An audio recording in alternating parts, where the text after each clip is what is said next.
Yes. Announcement. Yes, honourable members, I have a very brief announcement to make regarding the FCC committee, the Financial Crimes Commission Committee. I wish to inform the House that on 28th July 2026, the Honourable Prime Minister has, in accordance with Section 129(2) of the Financial Crimes Commission Act, designated Honourable Roshan Jaman and Honourable Rameshwar Itwaria as members of the Parliamentary Committee set up to monitor and review the Financial Crimes Commission in replacement of Honourable Babita Tanu and Honourable Chetan Anand Babulal.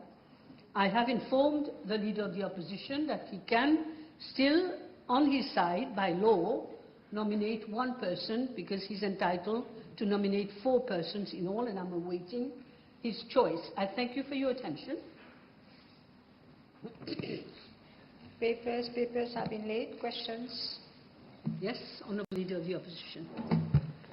Thank you, Madam Speaker. Madam Speaker, I've given notice of the following private notice question addressed to Dr. the Honourable Prime Minister, Minister of Defence, Home Affairs and External Communications, Minister of Finance, Minister for Rodrigues and Outer Islands. Whether in regard to the search carried out on 31st July 2026 at the residence of Mr.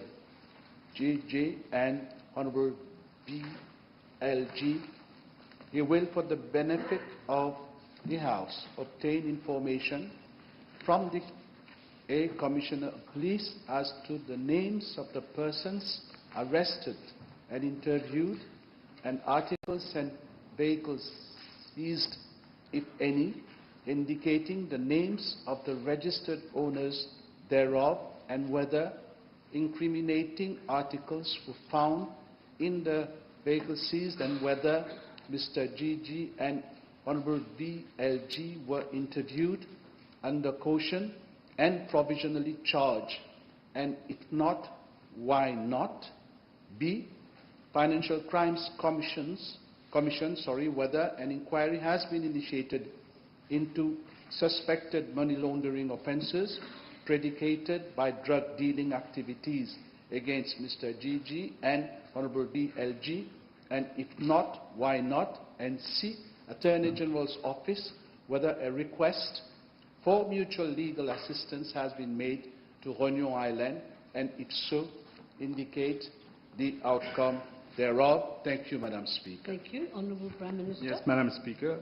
I am informed by the Commissioner of Police that on Sunday, the 26th of July of this year, information was received that 2 men on board of a high-speed boat was departing from Réunion Island to Mauritius and suspected to be involved in a drug transaction. Police were also informed of the description and registration number of the boat. ADSU, in collaboration with the Police Helicopter Squadron and the National Coast Guard, started an operation. The Dornier aircraft and NCJ crafts were deployed along the coast of Mauritius at different strategic locations. ADSU teams were also deployed at different positions to keep watch. However, the speedboat was not spotted though the surveillance was maintained. Further intelligence was received from Réunion Island that 10 large black bags containing a significant amount of suspected cannabis weighing 155.7 kilograms were secured on their shore. The 2 French nationals were arrested in connection with the illicit drug transaction. The approximate street value of the drug seized is estimated to be around 233 million rupees and 550,000 rupees in Mauritius. On the 27th of July 2026, the speedboat was spotted, moored unattended at a distance of 20 meters inside the lagoon near Le Monde. The boat was towed by the NCJ and kept under police custody for inquiry. On the 28th of July, the speedboat was examined by the scene of crime officers, SOCO, and the officers of the Forensic Science Lab. Several articles, including a bottle containing suspected cannabis seeds and cannabis leaves, and 4 plastic vials containing a certain quantity of liquid suspected to be a dangerous drug, were secured. Madam Speaker, with regard to Part A of the question, I am informed that on the 31st of July 2026, following a preliminary investigation, ATSU, by virtue of a search warrant, searched the premises of one Mr. YJ, alias Mr. JJ, and for his suspected involvement in the case. ATSU officers secured a vial containing suspected dangerous drugs and 4 suspected cannabis plants. He was informed that police are inquiring into the case of conspiracy to import cannabis from Reunion Island, and Mr. YJ was arrested. A mobile phone belonging to Mr. YJ and a vehicle belonging to his wife, Mrs. VLJ, was secured for inquiry. On the 1st of August 2026, in the presence of Mr. YJ and ATSU officers, the said vehicle was examined by FSL, and materials with traces of leaf matter suspected to be cannabis and 1 suspected cannabis seed were found and secured for analysis. On the same day, provisional charge was lodged against Mr. YJ before the weekend court, and he was remanded to police cell pending his court appearance before Black River Court. Subsequently, on the 3rd of August 2026, a provisional plaint was lodged against Mr. YJ before the District Court of Black River for the following offences in breach of the Dangerous Drugs Act. 1. Conspiracy to committing drug offence, to wit, to cause cannabis to be imported into Mauritius with an averment of trafficking. 2. Cultivating cannabis plants. And 3. Possession of dangerous drugs. He was remanded to police cell as there is objection for his release on bail. On Sunday, the 2nd of August, Mrs. VLG voluntarily went to the ATSU Western Division because she thought she might need to give a statement. However, ATSU Western Division asked her to come with a legal counsel on Wednesday, the 5th of August 2026. With regard to Part B of the question, I am informed by the Financial Crimes Commission that following information published in the press to the effect that Mr. YJ and others were arrested by the ATSU in connection with an alleged network involving the importation of drugs between Reunion Island and Mauritius, it has initiated, on its own initiative, money laundering investigation against Mr. YJ and family. Furthermore, in parallel, the Asset Recovery and Management Division of the FCC is investigating the properties of Mr. YJ and family, as well as any unexplained wealth matter, while the Declaration of Assets Unit is monitoring the assets of Mr. VLG and a spouse. The FCC is thus looking into all the aspects of the matter, and the investigation is ongoing. Madam Speaker, concerning Part C of the question, I am informed that the Attorney General requested a mutual legal assistance from the authorities of Reunion Island. Information was received on Friday, the 31st of July, 2026 at 23:00 hours. The Honourable Leader of the Opposition will appreciate that the details of the application cannot be disclosed by virtue of paragraph 3 of Article 20 of the Agreement of Entraide Judiciaire en matière pénale signed between the Republic of Mauritius and the Republic of France. Madam Speaker, as I have said on numerous occasions ever since this government assumed office on the 14th of November 2024, we are going to be ruthless in our fight against les marchands de la mort. Already the number of arrests and huge drug seizures are indications of how gradually we are dismantling the citadel of the drug barons. We will never allow unruly elements who may have thought they were above the law to threaten the very fabric of our society. Let me say it again very loudly and clearly. In this case, just as in any other case, there will never be any cover-up. Whoever you may be, whatever high office you may hold, you will have to bear the consequences of your actions. Thank you. Yes, your first supplementary. Yes, thank you, Madam Speaker. I thank the Prime Minister for his reply. This is a very serious matter. Madam Speaker, while I note that the Junior Minister stepped down only yesterday, does the Honourable Prime Minister concur that this resignation should have been immediate upon the search of her residence rather than delayed until the public and media pressure became unbearable in the country. I don't agree with the Honourable Leader of the Opposition. You must have evidence for people to step down. There was no evidence yet, but there was a perception. So that's why she decided she would step down. Next question. Yes. Then, will the Honourable Prime Minister also concur that since the arrest of Mr. G, husband of the former junior minister, she might have been able to tamper with evidence in this case? There is no evidence of that. There is no evidence that she has tampered with anything. Not yet, Honourable Prime Minister. Third question. Can the Honourable Prime Minister inform the House who is the owner of the vehicle which has been seized by the police? Who is the owner of the vehicle? I believe it is Mrs. The Honourable former junior minister. Yes. Fourth question. Now, has the Honourable Prime Minister been apprised of the suspicious movements of the said vehicle belonging to the former junior minister and was reportedly caught on CCTV footage camera prior to the arrest? And what explanation, if any, has the accused provided regarding its use? She will be asked the question, I'm sure, when she is questioned. I'm not sure if the Prime Minister can reveal what the accused has said and all that. If you Be a can't, little bit careful because it...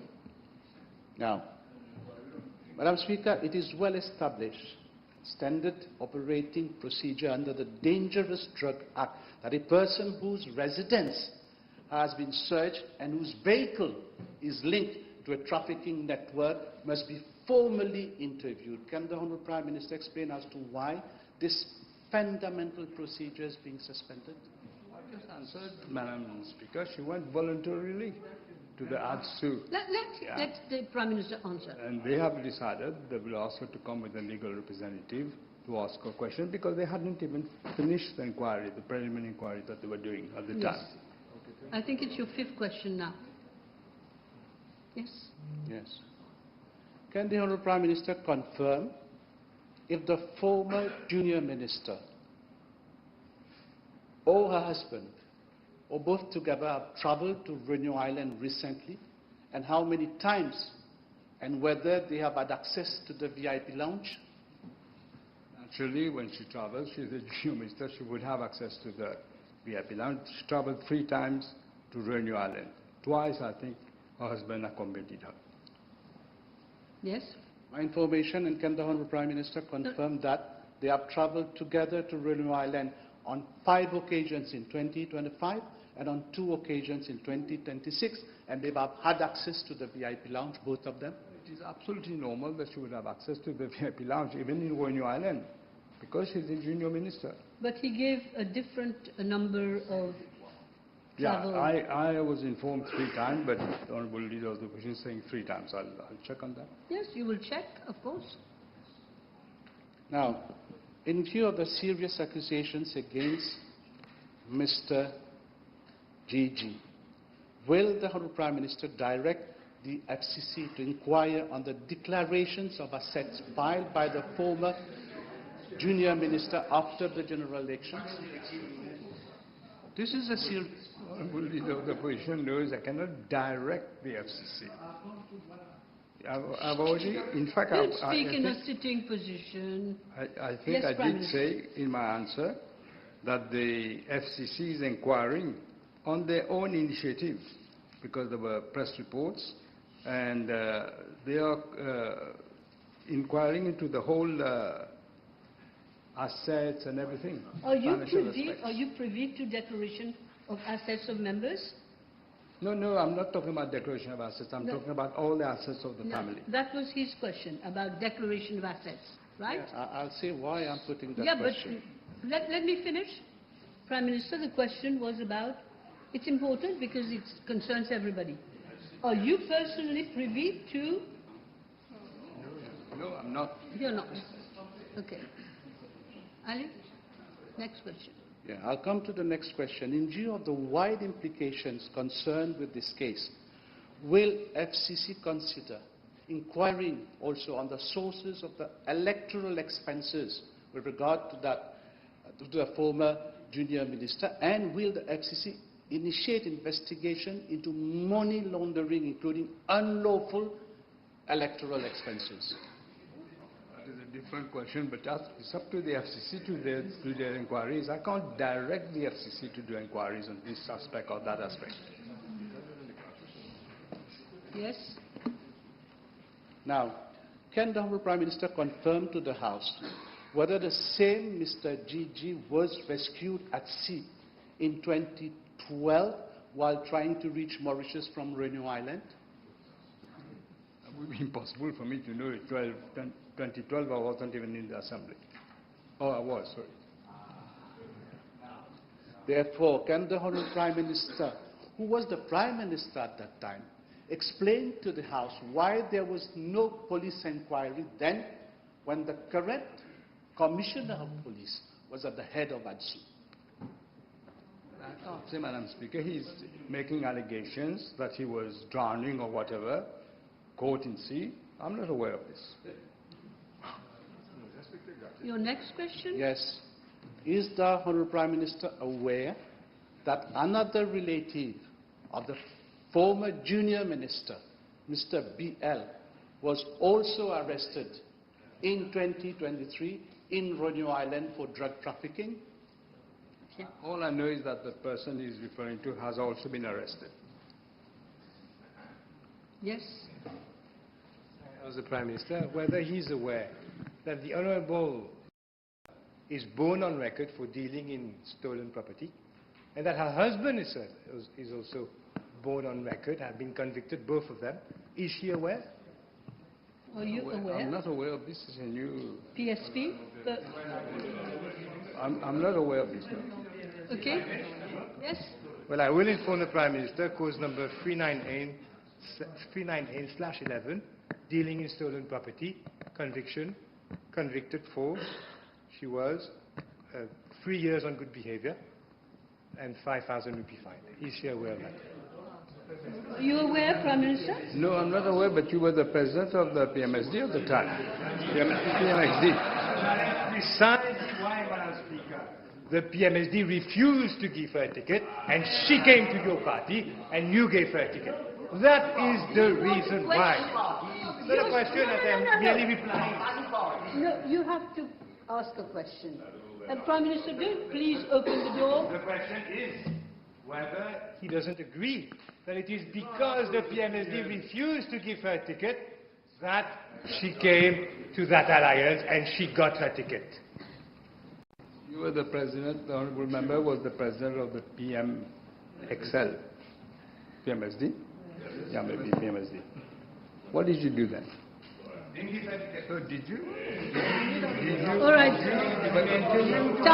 Everybody's finished? We finished with PNQ? Yes? You have another one?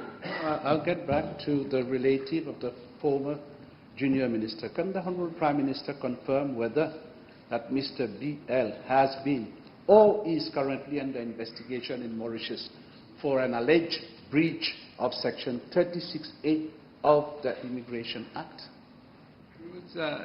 All I know, Madam Speaker, is that the investigation is ongoing. So I can't involve myself in the investigation. Yeah, but that's the previous. We're talking about this. I can't say because the investigation will show. The Honourable Prime Minister stated that a search warrant was executed at the residence of Mr. YG. Can he confirm whether the Commissioner of Police informed him before and after that search? In fact, yes. Yes?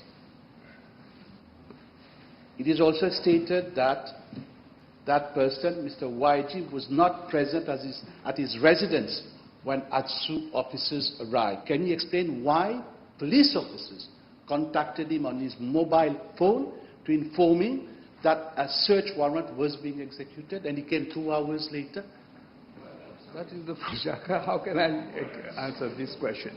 What the Honourable Leader of the Opposition should keep in mind, this is proof that this government is acting unlike the regime you were in, unlike what you were doing, there has been no cover-up here. I can give you a list of the cover-up, starting with Amsterdam boys, arrested in a foreign country but given red carpet treatment here.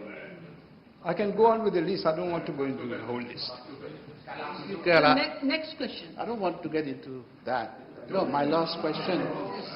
Madam Speaker, the House has been made aware of this case which involves a former junior minister of your government, Honorable Prime Minister. So, what the population want to know... Which one are you talking about? And you said that. Who are you talking about? I'm sorry. I just want to know if I understand you well. I said the former junior minister. The former junior minister. Yes. Okay. And will you give assurance to the House that there will be no cover-up in this case? I said that. I again said the proof of the pudding is in the eating. She is a junior minister in my government, but I did not hesitate. I did not tell the police, no, don't do this, don't do that. They did the work, and I said in my answer, nobody is going to be spared. Nobody is above the law. Thank you. Okay, thank you very much. Next, we go to PN2T, Mr. Honourable Second Member for Blackburn-Accueil, Mr. Bichuk. Yes, Madam Speaker.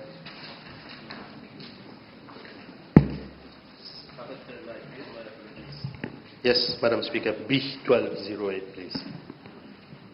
Madam Speaker, the House may recall that the reduction of the VAT registration threshold from 6 million rupees to 3 million rupees was introduced primarily, first, to create a level playing field and fair competition among operators in the same business activity. It addresses the discrimination whereby VAT-registered business with a turnover threshold slightly above 6 million was being charged VAT, while a business with a turnover slightly lower than 6 million was not being charged VAT on the same type of goods. Secondly, to encourage operators in the informal sector to enter the formal market, keep records and improve tax compliance. Madam Speaker, I'm informed by the Mauritius Revenue Authority that following the lowering of the VAT registration threshold from 6 million to 3 million, as announced in the budget of 2025-2026, for the period 1st of October 2025 to 29th of July 2026, the total VAT revenue collected from newly VAT-registered entities amounts to 655 million rupees. The number of new VAT registration is 8,764, and the number of VAT deregistrations is 84. Madam Speaker, I wish to inform the House that the VAT registration threshold was at 2 million from the 1st of October 2006 to 31st of March 2013. The VAT threshold was then raised to 4 million on the 1st of April 2013 to June 2015. Yes. Yes. Okay. All right. Next question then. Honourable Second Member for Vieux-Grand-Port. Thank you, Madam Yes. Speaker. Is question B/1209, please. Madam Speaker, we already have an established mortgage and housing finance market in Mauritius. Individuals and businesses can obtain long-term financing from lending institutions, including commercial banks, insurance companies, and the Mauritius Housing Company Limited, to purchase, to construct, or to improve properties such as land and buildings. The properties themselves serve as security for the loans.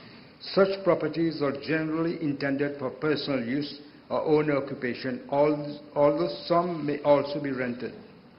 A buy-to-let mortgage is a different segment of an advanced housing finance market. It follows the same basic model as the traditional mortgage market, but the purpose is different. The borrower purchases a property primarily to rent it out and earn rental income rather than to occupy it himself.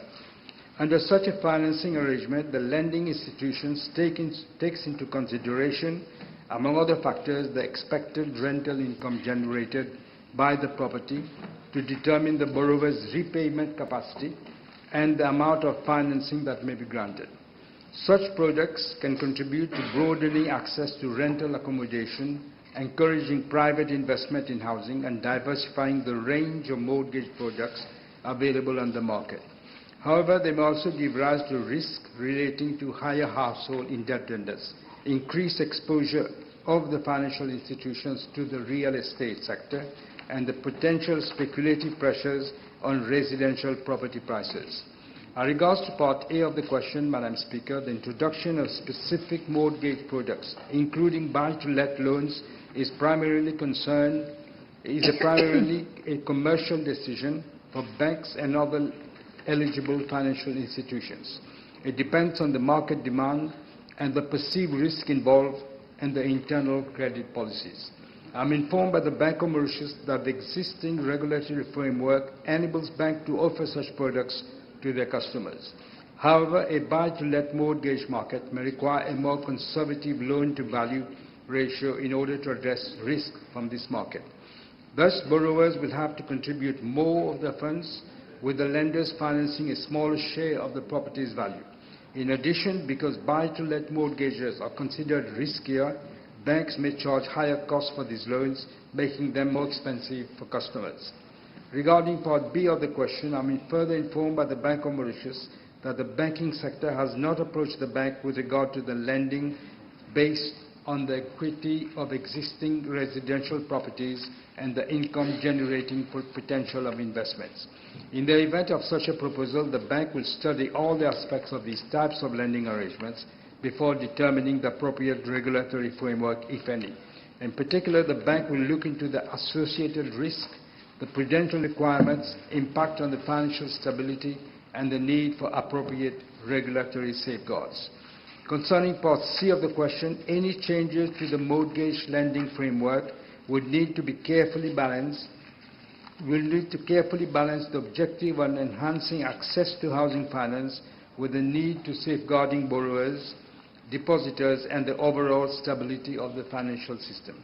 In this regard, consideration would need to be given to the possible impact of additional credit growth on residential properties, household debt levels, and housing affordability. While buy-to-let mortgages can support investment and rental housing supply, their development should be pursued prudently, balancing improved access to finance and housing affordability and financial stability. Madam Speaker, government remains open to innovation in real estate financing to support the development of a modern, efficient, and diversified mortgage and credit market that meet the evolving needs of households, investors, and the wider economy. Thank you. Yes? Yeah, thank you, Madam Speaker. I thank the Honourable Prime Minister for the reply. Can the Honourable Prime Minister also inform the House as to whether the government will be willing to evaluate aspects of the United Kingdom experience, who has been highly successful in implementing the buy-to-let mortgage, and if those measures, similar measures, could be adopted in Mauritius? As I said, Madam Speaker, the government has given an open mind, but the Bank of Mauritius said they have not been approached for such a framework, but they will consider it if they apply. Thank you. Yes. Honourable First Member for Vacqua-Fleuria. B12, s'il vous plaît. Madam Speaker, my reply to Parliamentary question B 1081 of Tuesday, the 21st of July 2026, I announced that a project monitoring and implementation unit will be set up shortly under the aegis of my office. The House will agree, Madam Speaker, that over the years, Mauritius has reached a stage of economic development where the principal challenge is no longer the formulation of policy, but its effective execution. A recurring feature of many strategic national initiatives is that they are announced with clear objectives but often experience delays arising from a fragmented institutional responsibilities, lengthy administrative procedures, insufficient interministerial coordination, regulatory bottlenecks, and the absence of a single authority responsible for monitoring delivery across government. Madam Speaker, for far too long, institutions have operated as if in silos, instead of adopting a coordinated approach to project implementation. Furthermore, we are aware that in the past, there were instances of collusion between consultants and contractors, resulting not only in delay of implementation, but also cost overrun. The Project Monitoring and Implementation Unit will have a clear mandate to coordinate, monitor, accelerate the implementation of government priorities through integrated planning, evidence-based decision-making, institutional collaboration, and rigorous performance management. This will ensure that the principles of value for money is stringently adhered to when implementing major infrastructural projects. This unit will report directly to me and would be expected to submit regular reports on the status of the implementation of the infrastructural projects. Madam Speaker, consultations are already underway for the selection of a highly qualified professional with a view to ensuring that the unit will be manned by a proficient team with robust engineering background and proven track record in project management. Thank you. Yes. L'honorable Premier ministre, peut-il nous dire si cette unité aura un pouvoir décisionnel ou uniquement consultatif? No decisional power, because they will not be, they will have, they will, he will be able to tell us where the bottlenecks is, where the delay are, where the costs overrun are, and we will look at that. Okay. Est-ce qu'il pourrait nous donner l'estimation du coût annuel de cette unité? At this stage, We have not yet proceeded with that, but we are Okay. looking for a professional from outside. Okay, next question, Honourable Fourth Member. B1211. Madam Speaker, with regard to Part A of the question, I'm informed by the Commissioner of Prisons that from November 2024 to 29th of July 2026, a total of 579 mobile phones has been seen within the prison premises.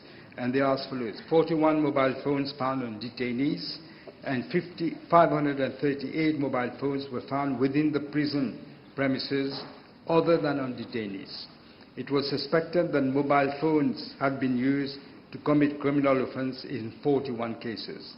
These cases were reported to the police for inquiry, and the status of the police inquiries are as follows. 1 person has been charged and the matter is at court level. 5 cases have been filed and 35 cases are still under inquiry by police. Madam Speaker, with regard to Part B of the question, I am informed that by the Commissioner of Prisons that the following measures have been taken to prevent use and the possession of mobile phones within prison premises. 1. Enhanced searches of detainees, prison officers, visitors and vehicles. 2. Regular intelligence-led searches by the prison's intelligence unit and the prison dog section. 3. The use of body scanners, baggage scanners, metal detectors, mobile phone detectors, anti-drone systems and mobile phone jammers. 4. CCTV surveillance. 5. Regular patrols, and 6. Continuous training and sensitization of prison officers on security procedures.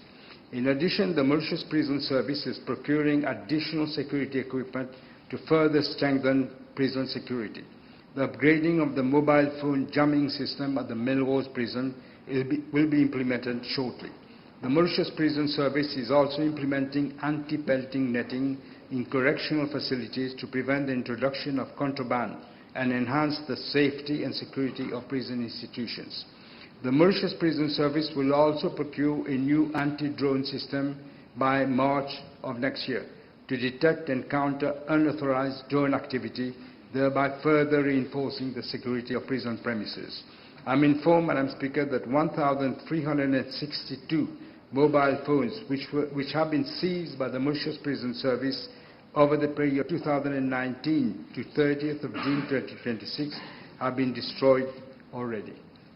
Yes. Thank you. Yeah. If I may have 2, Madam Speaker. One for the moment. Yes, the first question, Madam Speaker, with regards to mobile phones seized, I would like the Prime Minister to look into the fact that out of the 1,300 mobile phones that were seized, there were 284 SIM cards. Those have been destroyed, but no inquiry to determine who have procured these SIM cards. As we know, SIM cards have to be registered. No, ask the question. That is the question, whether he will look into it.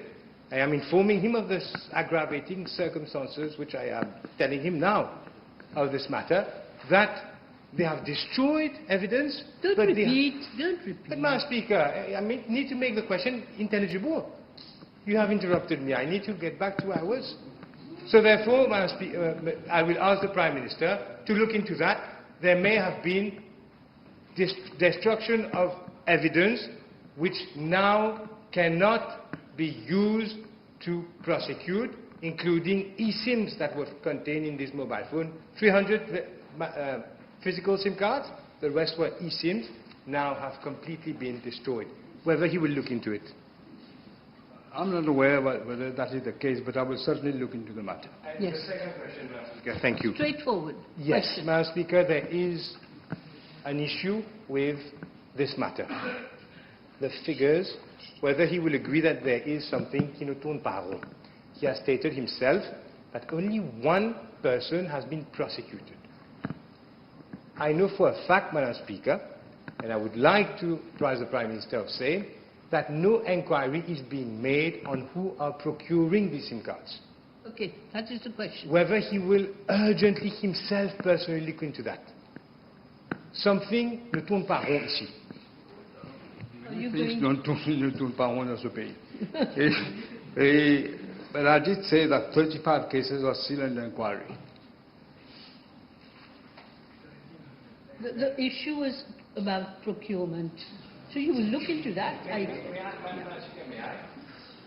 Question. Yes, not, the Prime Minister, nothing that else. is the question. Whether he will review urgently, he will speak to the Minister of ICT as well to review urgently the procedures for procuring of SIM cards and the procedures with regards to the prison service, that whenever a mobile phone is seized, an inquiry be initiated into the owner of that SIM card, the registered owner, because by law there has to be a registered owner, and it cannot be that in 1,400 mobile phones only one person has been prosecuted in 7 years. Prime Minister, yes. All I know, I can tell the honourable member, I will certainly look into the matter and I will ask the police to look into the matter. Yes, and I want to tell members that I'm the one who decides how many supplementary are given, depending on the type of question. So no comments, please, on these things. The Honourable Third Member for Beaubassin Petite Rivière. 1212, please. Madam Speaker, I wish to draw the attention of the honourable member to the fact that since the beginning of 2025, there have been consultations between the parties in the government and the opposition to decide on the membership of various regional and international organizations to which Mauritius belongs. Various criteria have been taken into consideration, including the respect of proper party balance as well as the gender balance. In May 2025, the list was finalized. Ever since, members are aware that the procedure is as follows. Madam Speaker, you are the one who decides who will participate in which mission. The Clerk of the National Assembly then seeks financial clearance for all overseas missions of honourable members, and I then approve our participation in a mission. Concerning the part of the question relating to any concern raised for the amendment of a Mauritian delegation, the honourable member knows very well that the Pan-African Parliament, PAP, did indeed raise an issue because according to the PAP, there was no member of the opposition in the delegation. I made a statement on the issue on the 25th of July 2025, and I also replied to a parliamentary question from Honourable Adrien Duval on the 29th of July 2025. The latter had in fact been contacted, but initially did not wish to be part of the team. However, Honourable Adrien Duval finally agreed to join the team of 4 of the members. Therefore, all 5 honourable members took the oath before the PAP on the 28th of April 2026 at the extraordinary session of the 7th legislature of the PAP. Honourable Lakiram is now the chairperson of the Human Rights Committee of the PAP. The delegation attended the permanent committee and the 3rd ordinary session of the 7th legislature of the PAP and are now back. Thank you. Merci. Yes. Merci, Madame la Présidente. Je remercie l'honorable Premier ministre pour sa réponse, surtout concernant le Parlement panafricain, et cela nous conforte au niveau de l'opposition, de façon à ce que finalement, Madame la Présidente, on a inclus un membre de l'opposition comme on le préconisait nous-mêmes au départ. I want a question from you. Oui, j'arrive, Madame la Présidente. Madame la Présidente, cela a toujours été la pratique selon laquelle les membres des délégations soient désignés. Je suis obligé de commencer la question par ça. Non, vous allez demandez, comprendre après pourquoi. Mais non, posez la question, whether, ceci, cela, et puis vous allez dire.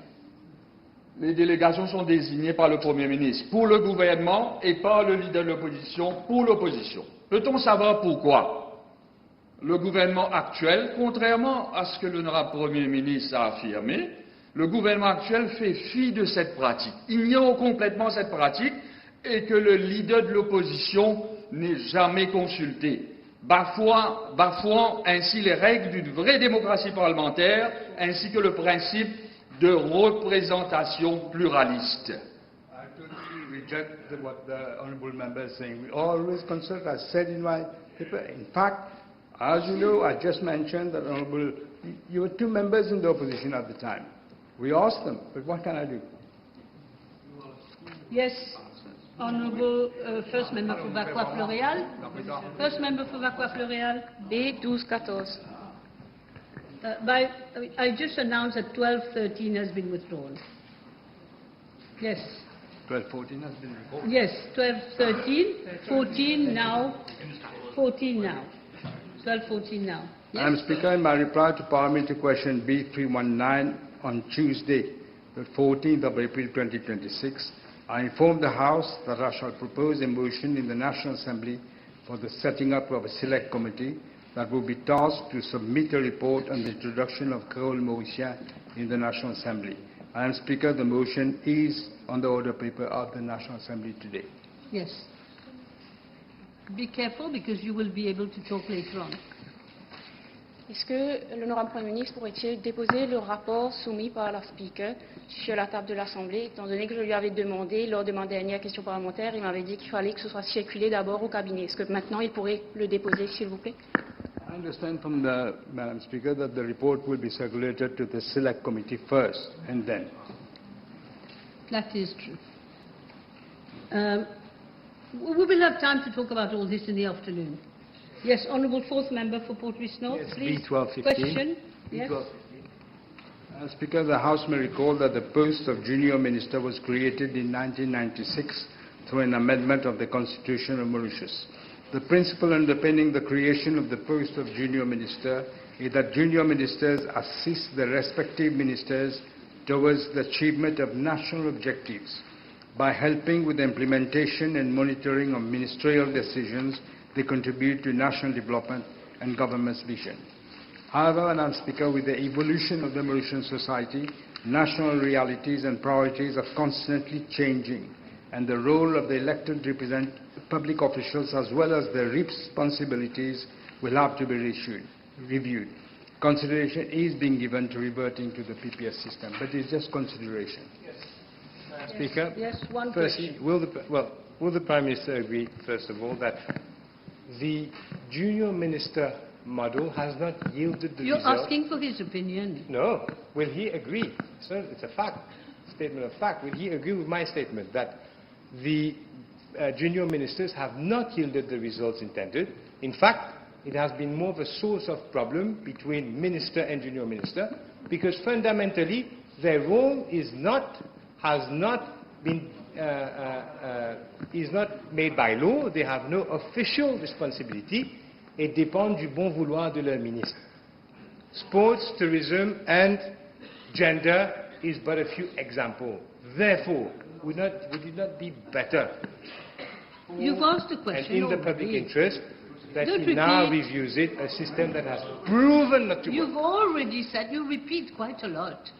That was that was your question, so you're repeating your question.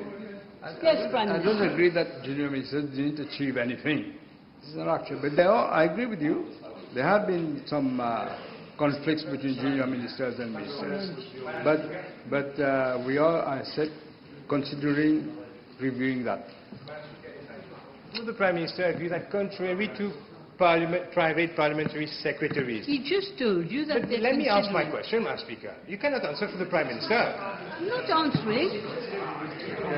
But I'm asking my question. What is your problem? I ask my question. Don't abuse. That's I am all not I'm abusing. I am saying, I am asking whether he will agree that private parliamentary secretaries are designated to two constituencies and have a clearly defined role assisting the Minister of the Road Development Authority. However, junior ministers have no defined role. Therefore, will the Prime Minister, in considering whether or not to review the system, he will at least consider defining their roles? That is what I am asking. Okay. Whether you will consider in the meantime to define their roles clearly. Okay. Answered that question. Simple answer. I just Yes. answered. We are considering. Yes, that is it. Now we've finished because B1216 was also withdrawn. So now we go to questions. On the point of? Yes? Suite aux discussions qui ont eu lieu vendredi lors des débats du Oui, Finance je Bill, vais revenir est-ce là-dessus. que tout à vous l'heure. m'autorisez à faire mon point Pas of tout de suite, explanation? pas maintenant. D'accord. J'ai l'intention de revenir là-dessus tout à l'heure. Mais non, quand même. Faut pas me prendre pour... Bon, allez. Questions addressed. We haven't finished with questions. Questions addressed to honourable ministers. Yes? Honourable second member for Vieux-Grand-Port. Thank you, Madam Speaker. It's question B/1217, please.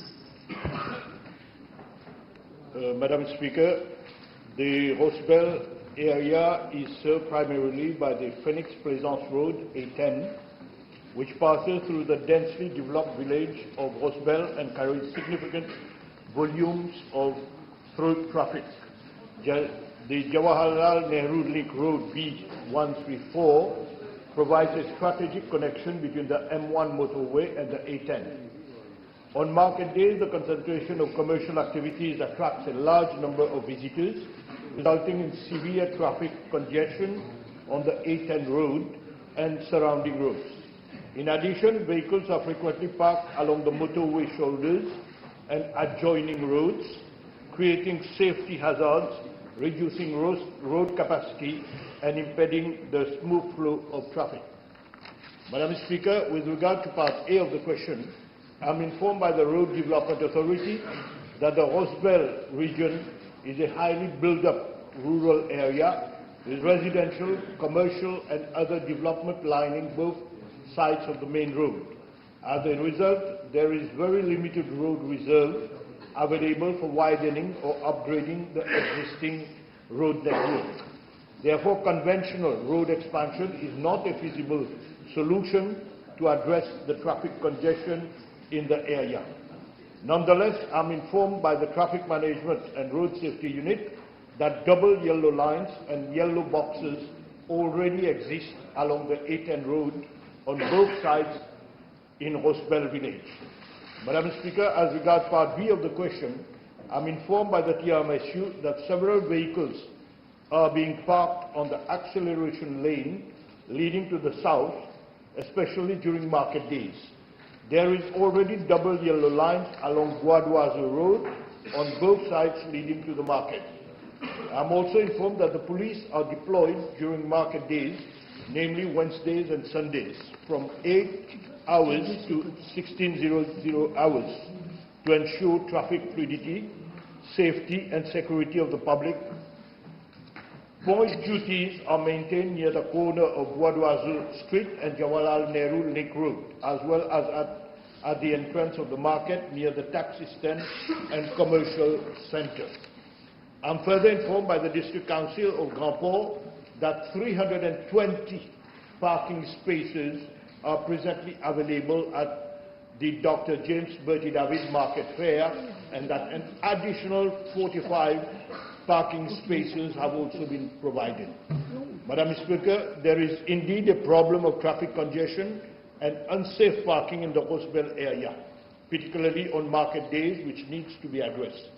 I will therefore liaise with my colleague, the Honourable Minister of Land Transport, with a view to convening a meeting with all the relevant stakeholders, including the 3 members of the National Assembly of the constituency, to examine the matter and identify appropriate measures to alleviate traffic congestion and improve road safety in the area. Yes. I thank the Honourable Minister for the reply. Can the Honourable Minister also inform the House whether a traffic impact assessment has been carried out for the Rosebel market and fair days? And if not, whether one will be commissioned? So what I can ask the honourable member, let's have the meeting with the MPs and all the stakeholders which are concerned there. I'll fix it next week, then we'll meet and discuss all possible avenues. Honourable members, will you please excuse me? I will ask the Deputy Speaker to take the chair. I have some urgent matters to attend to. Thank you.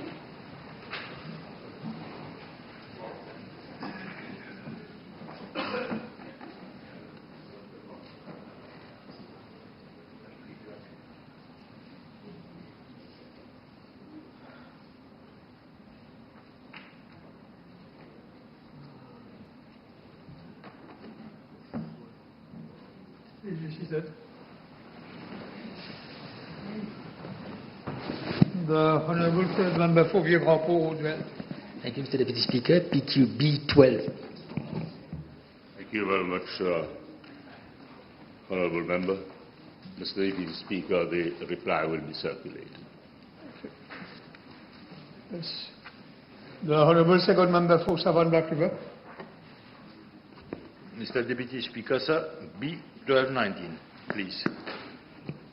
Thank you very much. Mr. Deputy Speaker, sir, the Plaisance Experiment Station, which operates under the agricultural services of my ministry, has a crop station in the vicinity of the Sir Siu Sagar Ramgulam International Airport.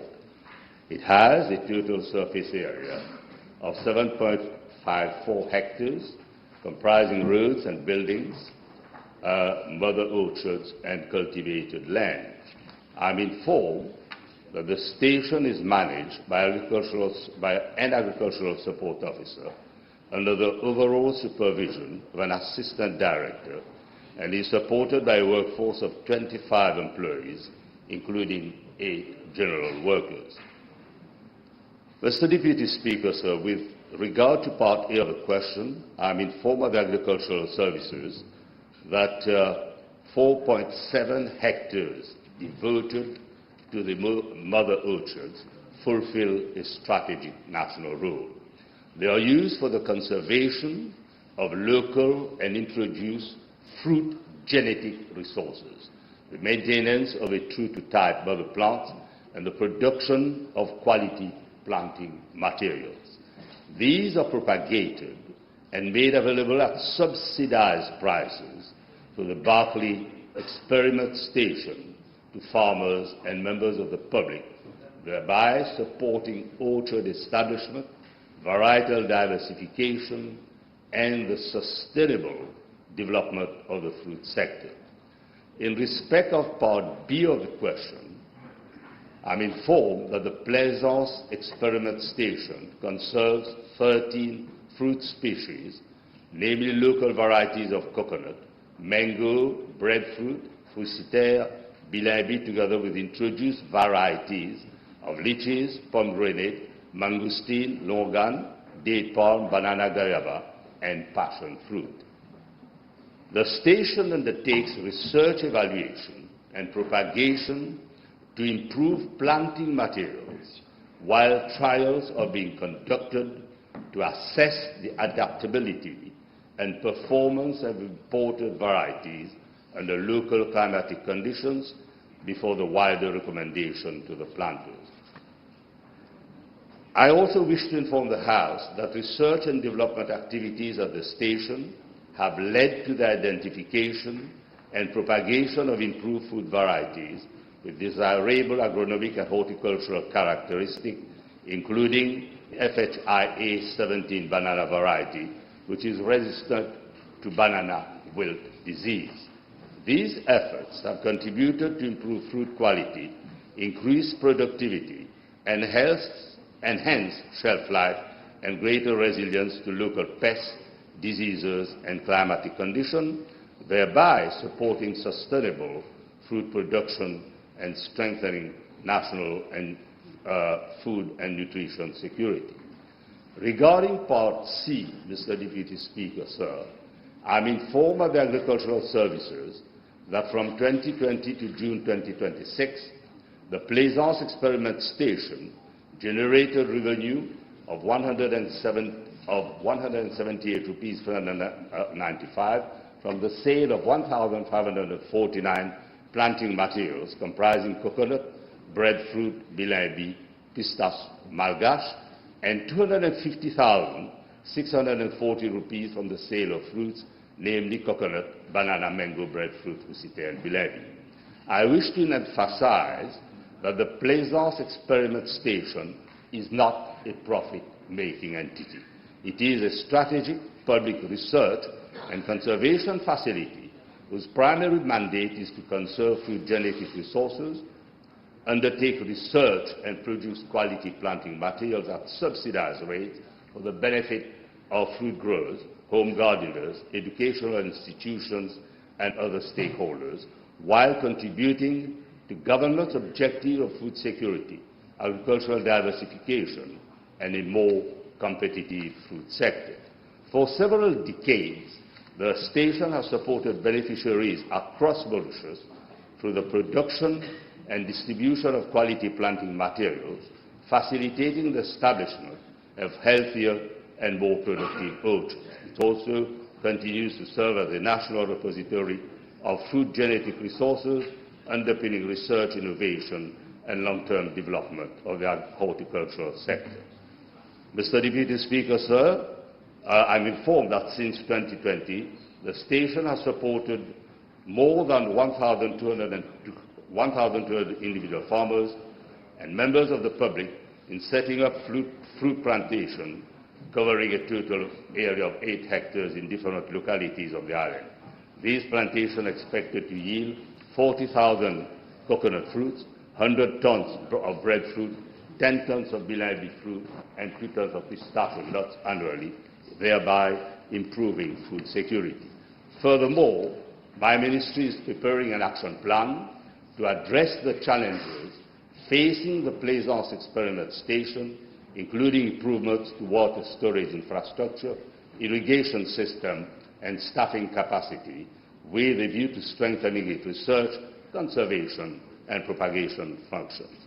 Finally, Mr. Deputy Speaker, sir, in this context, the production of planting materials, including mango, coconut, breadfruit, pomegranate, passion fruit, papaya, and lychee, is expected to increase from approximately 500 plants in financial year 2025-2026 to 2,000 plants in 2026-27 and at least 4,000 plants in 27-2028.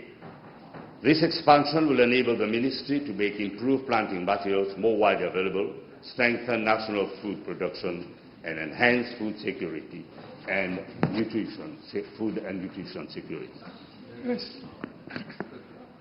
Mr. Deputy Speaker, can the Minister inform the House whether the model is successful?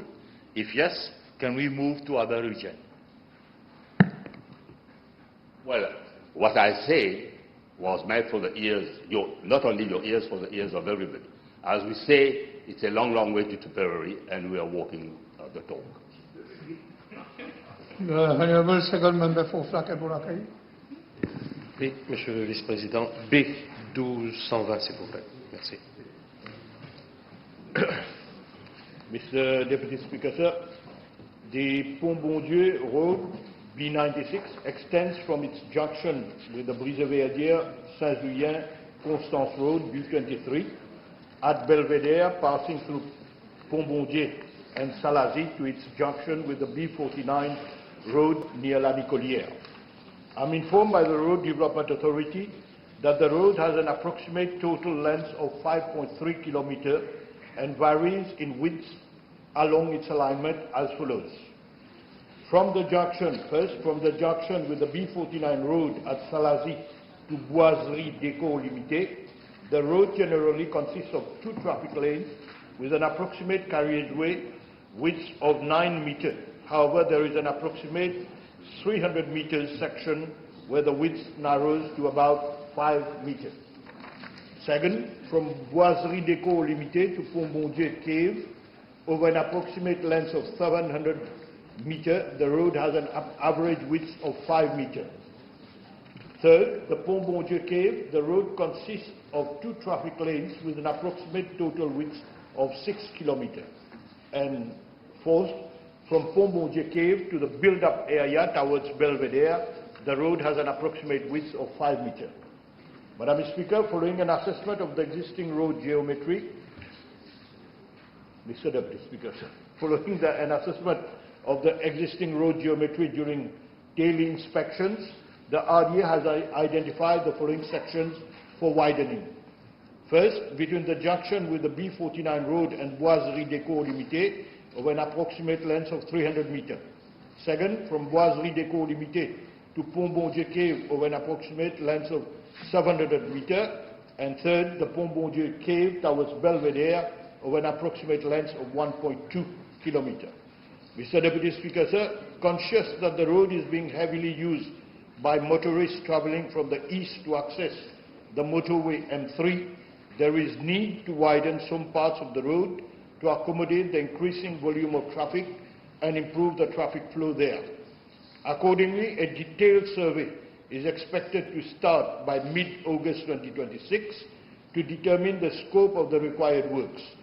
The survey is expected to take between 6 and 8 weeks, depending on access to the land. Based on the findings of the survey, a detailed road design and cost estimate will be prepared. Thereafter, financial clearance will be sought based on the estimated project cost. Once financial clearance is obtained, the land acquisition process will be initiated, and upon completion of same, the road works will be implemented. Yes. Yes, may I request the Honourable Minister that the 300-meter strip between Aubuy and Boiserie Déco is already on state land and perhaps does not require compulsory acquisition or way leave. So can at least this strip in the meantime be accelerated? And may I please request the Honourable Minister to look into the possibility of installing street lights along this strip, which is now almost known as the Autoroute de l'Est. As regard to the first part of your question, if ever this is the case, I will request the RDA to undertake the work if it's 300 meters, and if land is there, if it's state land, so necessary, I'll ask RDA to do the needful. As far as street lighting, obviously I know the road very well because it needs street lighting. We'll see how we'll proceed with that, if funds are available. Honourable First Member for Wakaforeal. B1221, s'il vous plaît. Mr. Deputy Speaker, sir, I wish to inform the House that the Mauritius Educational Development Company Limited, MEDCO Limited, is a state-owned company operating under the aegis of my ministry since 1993. It is entrusted with the management of two institutions, namely MEDCO Alex Boudjouari Secondary School and MEDCO Agalega Secondary School. The Honourable Member wishes to know whether the post of manager of MEDCO Alex Boudjouari Secondary School is currently being held by an officer of my ministry as an interim measure. The answer is yes, as an interim measure. Mr. Deputy Speaker, sir, I am informed that the appointment is neither unusual nor irregular. It is fully in line with the long-established practice of the board of MEDCO Limited, where one of its directors is designated to serve as manager of MEDCO School. This arrangement has been consistently adopted because the recruitment of a full-time manager would impose a significant financial burden on MEDCO Limited, having regard to its current financial conditions. Accordingly, in February 2026, the board designated one of its directors, who also serves as an assistant secretary in my ministry, to perform the functions of manager of MEDCO Alex Boudjouari Secondary School.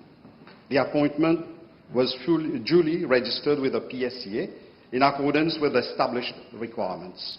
In the past, two officers holding the grade of Principal Assistant Secretary, now restyled Deputy Permanent Secretary, which is higher than the grade of Assistant Secretary, serve as managers of MEDCO schools. One officer served as manager of MEDCO Alex Boudjouari Secondary School from 2010 to April 2012, while another served as manager of MEDCO Trinity Secondary School from 2010 to 31st December 2015. There is, therefore, nothing new or unusual in an officer serving as administrative grade at my ministry. In addition, the managerial grant allocated by the PSEA for the post amounts to 40,530 rupees monthly. However, the manager of Medco, Alex Boujouari Secondary School, is presently being paid only 11,730 monthly, with the balance being utilized for other school-related works. Mr. Deputy Speaker, sir, I wish to make it absolutely clear that the present appointment is an interim administrative arrangement intended to ensure continuity in leadership, sound governance, and effective oversight pending the recruitment of a substantive administrative manager of Medco Limited. Mr. Deputy Speaker, sir, far from being a nominal appointment, the present arrangement has already resulted in tangible and measurable improvements in the administration of Medco Alex Boujouari Secondary School. This is part of the second part of the question by the honourable member. First, the manager has facilitated inspections by the PSEA in relation to health and safety requirements with a view to improving the working and learning environment at school. Second, great emphasis has been placed on staff discipline and attendance. During a site visit undertaken some months ago, the manager observed that a few non-teaching employees who were required to report for duty at 7:30 a.m. were arriving between 8:30 a.m. and 9 a.m. Monitoring arrangements have since then been strengthened, and an electronic attendance system is being introduced to further reinforce accountability and punctuality. Third, the manager reviewed the duties performed by a chemistry educator, drawing a monthly salary of 80,593. It was found that the officer was carrying out duties that were not corresponding with his substance. You have already answered the question. You are going outside the question. The question was clear whether. So the second part, the reason I was. Secretary or his ministry and statewide. Thank you. Merci. Le problème étant, l'honorable ministre peut-il expliquer à la Chambre comment est-ce que concrètement, dans la pratique, le managing director peut répondre aux sollicitations des officiers de l'école dans les heures de travail, alors qu'il est, pendant ces heures-là, au ministère en tant qu'assistant permanent secretary. Thank you, Honourable Member. Mr. Deputy Speaker, sir, I wish to inform the Honourable Member, for managers in general, for managers, I'm not talking about rector or deputy rector, managers, this happens in private secondary schools also, it is not mandatory for the manager to be full-time on the site. As and when needed, requested by teaching on teaching staff, the manager can respond to the duties. Okay. Est-ce que l'honorable ministre n'y voit-il pas un conflit d'intérêts?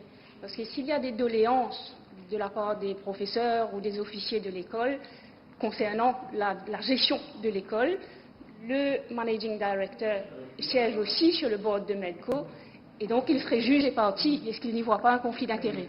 For your information, Honourable Member, any manager in the past has to be appointed from one of the interim, I'm saying, has to be appointed from one of the board members.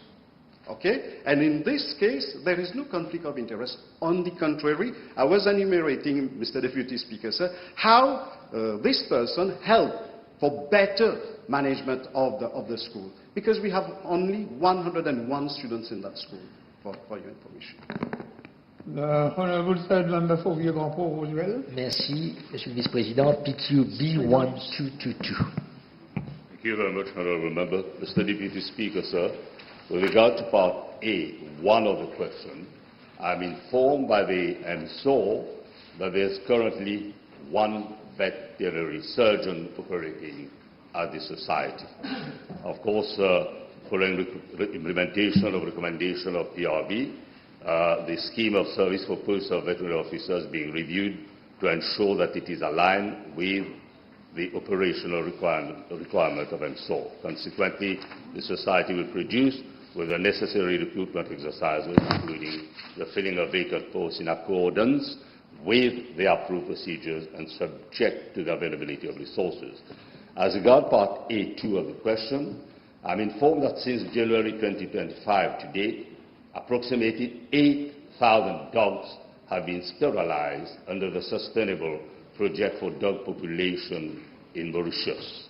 Now, this has been achieved through strong synergy between public and private sectors, with private veterinary surgeons actively collaborating under an MOU signed between both parties to support the implementation of the project. The mass sterilization program remains one of the key pillars of government strategy to achieve sustainable reduction in this stray dog population, promote responsible pet ownership, and enhancement animal welfare. Mr. Deputy Speaker, sir, concerning Part B1 of the question, I wish to inform the House that for financial year 2026-27, an amount of 20 million has been earmarked for the sterilization program under the control of stray dogs. The allocated budget will support the continuation and expansion of free sterilization services throughout the island. With regard to Part B2 of the question, it is to be noted that MSOR is implementing and strengthening several measures to promote a nationwide mass sterilization program. For financial year 2026-2027, the Society, in collaboration with the local authorities, establishing a structured calendar of mass sterilization campaign across the island. This coordinated approach will ensure that sterilization campaigns are conducted on a regular basis at several regions of the island, thereby facilitating easy access to free sterilization services to the public. The MSO will continue to deploy its mobile sterilization caravan to extend free sterilization services to communities across the island. Mr. Deputy Speaker, sir, in addition, sterilization program is currently being conducted through its mobile caravan at premises of police stations across the island and a collaborative arrangement with police department. This partnership has significantly enhanced the accessibility and reach of the program by providing suitable venues for the conduct of sterilization program. The mobile caravan enables MSO to bring its services closer to the communities, thereby improving geographical coverage, facilitating greater public participation, and ensuring the continuity and effectiveness of the nationwide mass sterilization program. Furthermore, MSO continues to sensitize public on the importance of sterilization, responsible pet ownership, and compulsory dog registration. These awareness initiatives, together with the ongoing catch-neuter release program, form part of the integrated and sustainable strategy aimed at achieving effective and humane dog population management in Mauritius. Yes, Honourable Hamdas. Thank you, Mr. Deputy Speaker. In view of the growing number of stray dogs in Mauritius, I understand that the government of Mauritius has received a proposal for help from an international organization, namely the IAWPC, International Animal Coalition for Massive Sterilization in Mauritius. Would the Honourable Minister state whether consideration has been given to this, and if not, why not? I'm not going to stray in relation to the question put to me by the Honourable Member, but will consider any information which is relevant to improve the services being dispensed by us.